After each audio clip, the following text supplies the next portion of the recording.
Yeah, I'll react to that, sure. We are going to do the Mark V and Mark IV. Well, Mark IV, then Mark V. Double preemptive like. Original link to the video, top of the description. Below that, link to the Discord. Am I good over here? I did not go to Brown, by the way. I don't want to... let's be real, I'm not that smart. Let's go.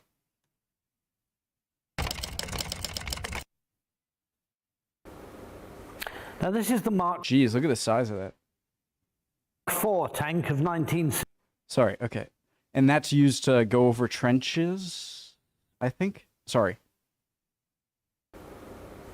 Now this is the Mark IV tank of 1917, and it's really the first mass-produced tank in the world. We built about 1,200 of them back to almost to the end of 1918 by the time we finished, and they were built all over the country. The Mark IV is mechanically the same as the Mark I. It's got the same Daimler engine inside, the same gearbox and the same transmission, so it still requires 4 men to drive it, plus 2. So that's how much steel it takes to stop a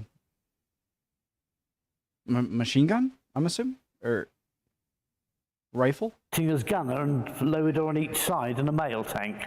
Now, there are differences. For a start, the armour is a bit thicker on the Mark IV than it is on the Mark I. Not really so as you notice, but enough to keep anti-tank bullets out.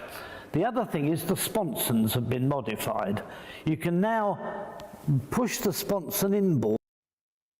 I thought the whole point of anti-tank weapons was so that they could go through tank armor.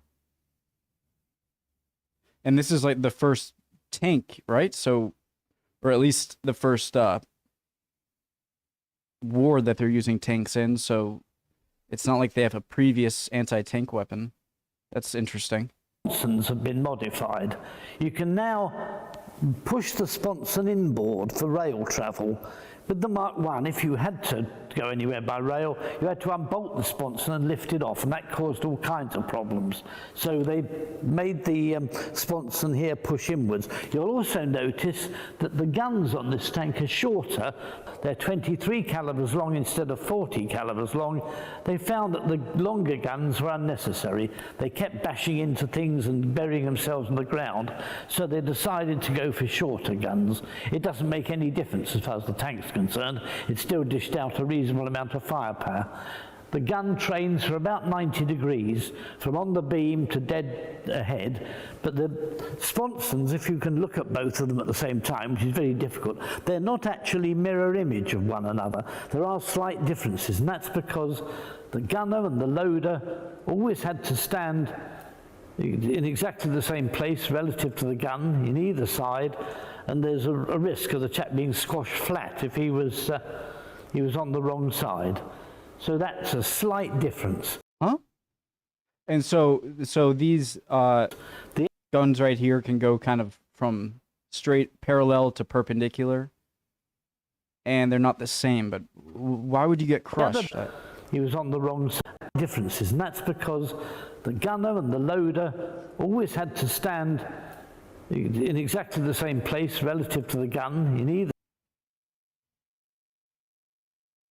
side, and there's a risk of the chap being squashed flat if he was on the wrong side. So that's a slight difference. I still don't quite understand that, but okay. The other big difference with the Mark IV is the fuel. On the Mark I, you had 2 25-gallon tanks up in the nose of the tank, and it wasn't either a very good place, it's not very convenient for filling, and it was a terrible threat if the tank was hit, because the tank just blew up at once. On the Mark IV, the petrol is outside in a container between the rear horns. There's no tail, so you can fill up the gap in the back there quite easily. And it takes 70 gallons of petrol. It's in an armoured container, so that it can't be penetrated by shells, and it's low down beneath the sort of firing line of anyone shooting at it. And in those days, petrol was sucked into the tank by a device known as an autovac, and then it trickled down into the engine. So the actual feed was quite good, it worked quite well. But Also, you've got 70 gallons and this one against 50 in there. And since the tank could do... Guys, I gotta say this so I can focus. I know it sounds stupid when I say it, but you know, when you think of you know, the Western Front, World War I, trench warfare, obviously you think of machine guns and artillery, but also barbed wire. And I always thought, you know, barbed wire, I mean, I understand like in businesses or stuff like that, if you want to deter people, then yeah, barbed wire is nice to have. But in a war situation, at first it didn't seem that fear-inducing, I guess. It's like, all right, it's barbed wire. But listening to that amazing video of the Irish, it was like a 1982-83 interview of an Irishman who was then 93 years old. So he was born in what, 1890? I'm confusing you. He was talking about his experience in World War I, and one of the things he brought up was infection and how, like, if someone was bitten by a rat or something, it would swell up. And so any sort of nick that you can have on someone is going to threaten, I'm taking way too long to explain this, is going to threaten infection. And I didn't really think about that, and that makes it much more terrifying. I could have said that in a fifth of the amount of words. Sorry about that. Also, you've got 70 gallons. It was as an autovac, and then it trickled down into the engine. So the actual feed was quite good. It worked quite well. But also, you've got 70 gallons and this one against 50 in there. And since the tank could do, or shall we say, roughly half a mile to a gallon, that extra 20 gallons made quite a difference, meant the tank could do a bit of decent cross-country running. They were most famous for their participation in the Battle of Cambrai, which was in November of 1917, and it meant that about 300, 400 tanks were launched against the Germans, and they actually blew a great big hole in the German line. They were fitted with a fascine device on top of the cab there, which you could tip into trenches and use as a stepping stone to climb over the trenches, but they were only ever used at Cambrai. So if you see a tank with a fascine on, it must be taking part in the Cambrai action somewhere along the line. Was it a one-use sort of thing? I mean, I guess it depends on how difficult it was to get it out of the trench you just went over, so...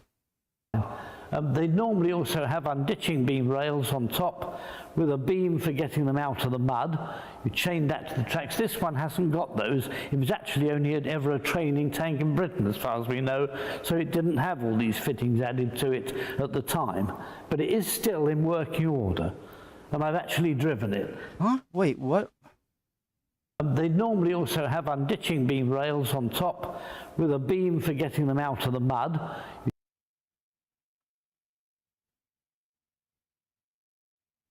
How does that work? To the tracks. This one hasn't got those. With a beam for getting them out of the mud. You chain that to the tracks. This one hasn't got those. It was actually only ever a training tank in Britain, as far as we know, so it didn't have all these fittings added to it. Okay. It makes more sense. I guess I'm thinking of a more modern tank, but these tanks, obviously the treads go all the way over the entire thing, which means if you attach that, it's just going to go up and over and down and over and up. And so that could help you get some traction. That makes sense. Pretty smart. So have unditching beam rails on top with a beam for getting them out of the mud. You chain that to the tracks. This one hasn't got those. It was actually only ever a training tank in Britain, as far as we know, so it didn't have all these fittings added to it at the time. But it is still in working order, and I've actually driven it. The trouble is, like all the early tanks, it has no suspension at all. It's just rollers running on the tracks themselves, so it clatters and bangs along the ground. It's very uncomfortable, but you can more or less get along in it, and the people at the front at least have somewhere to sit. Again, everybody else is standing or crouching at the guns and all over the place, and the engine's right in the middle, making a terrific noise and giving off loads of fumes. The actual conditions inside are vile, and you wonder how the people stood it, but they did, because they were a lot safer in there than they were wandering about in the trenches.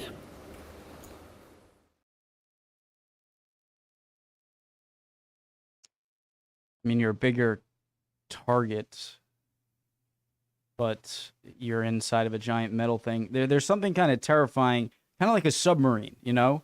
A submarine probably feels extremely safe in a lot of ways and extremely terrifying in a lot of ways. And in that you probably feel, you know, protected and or stealthed in the terms of a submarine.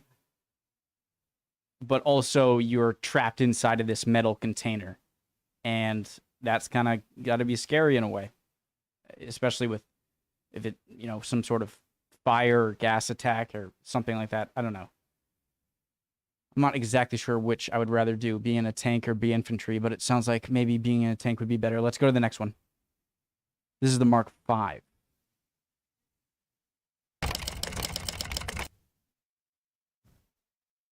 Now, this is the Mark V tank of 1918, and although it looks very similar to the earlier ones, to the Mark IV, for instance, inside it's totally different.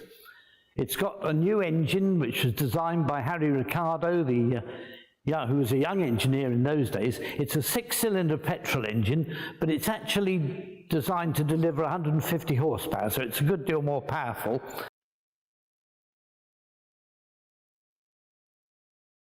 People are so freaking smart. Yeah, who was a young engineer in those days. It's a 6-cylinder petrol engine, but it's actually designed to deliver 150 horsepower, so it's a good deal more powerful. But it drives into an epicyclic steering system invented by Walter Wilson. It means that the driver, sitting up here, can drive the tank without the need of the 3 other people you had in the earlier tanks. Guys, I would really love to... I know very little about cars and about engines in general and or motor vehicles in general and how they work.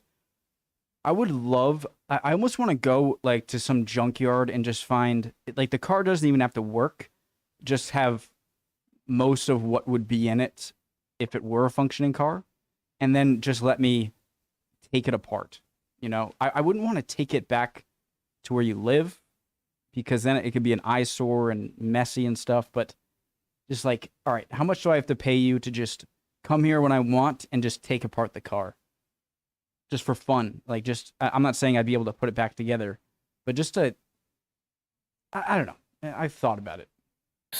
Conducted by Walter Wilson, it means that the driver, sitting up here, can drive the tank without the need of the 3 other people you had in the earlier tanks. It made it a lot easier to drive. It meant that the tank across country could wiggle about quite easily, and that had a detrimental effect on... Is that a real picture?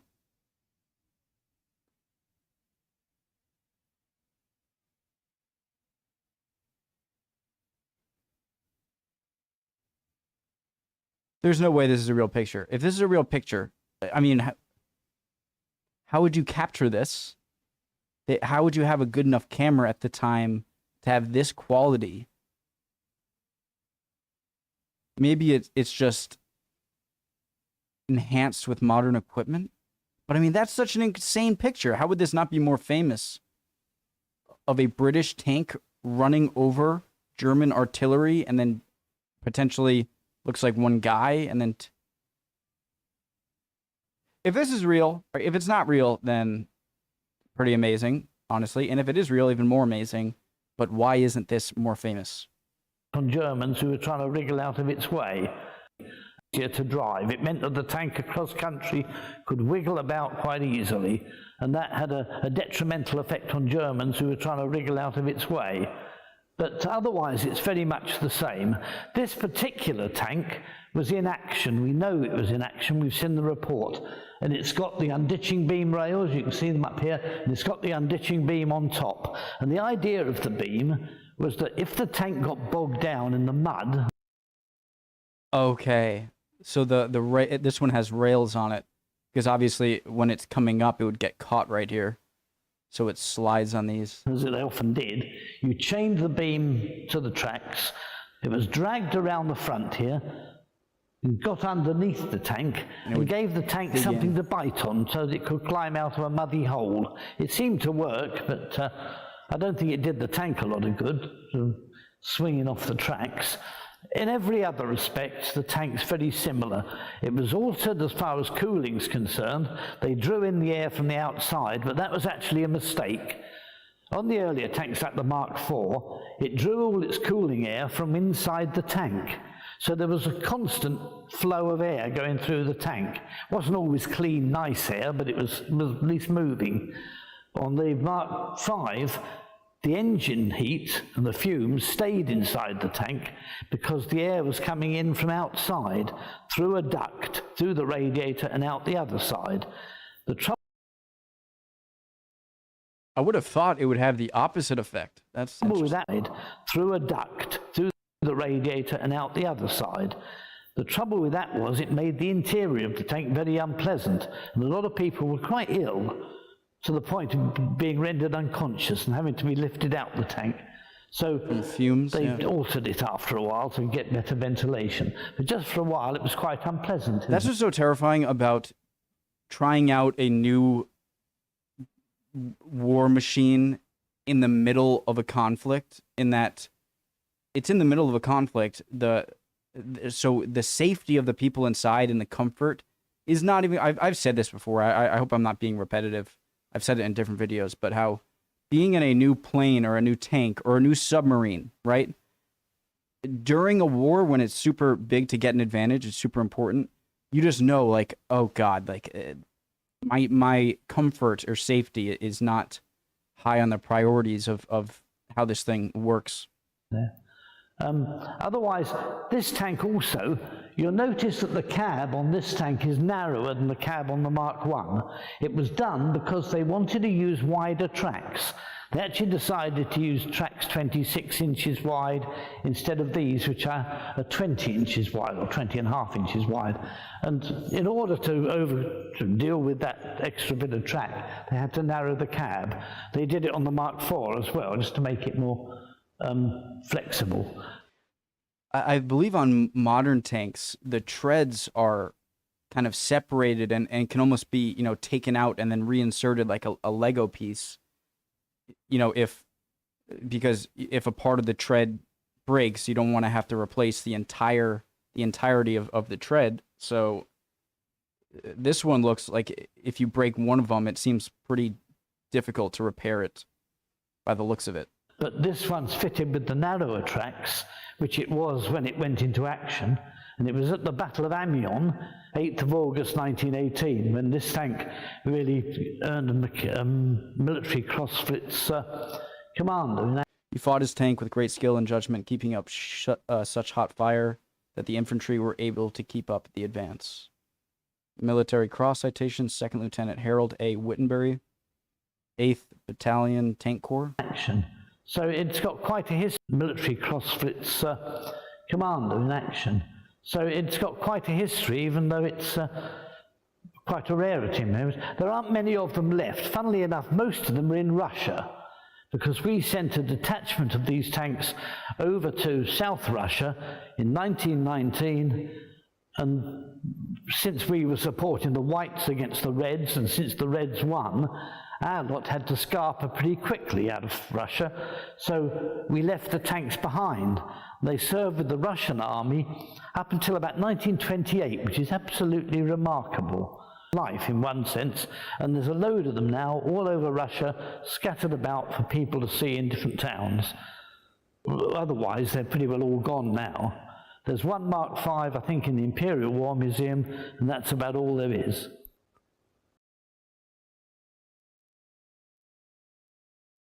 Very cool. Again, my immediate thoughts goes to how it, even, how do I say this? Even by tank standards, it must have been very unpleasant in there. But he said you might want to be in there rather than be an infantryman, which I can see. I guess the claustrophobic aspect of it is extra scary to me. Great channel, Tank Museum, awesome.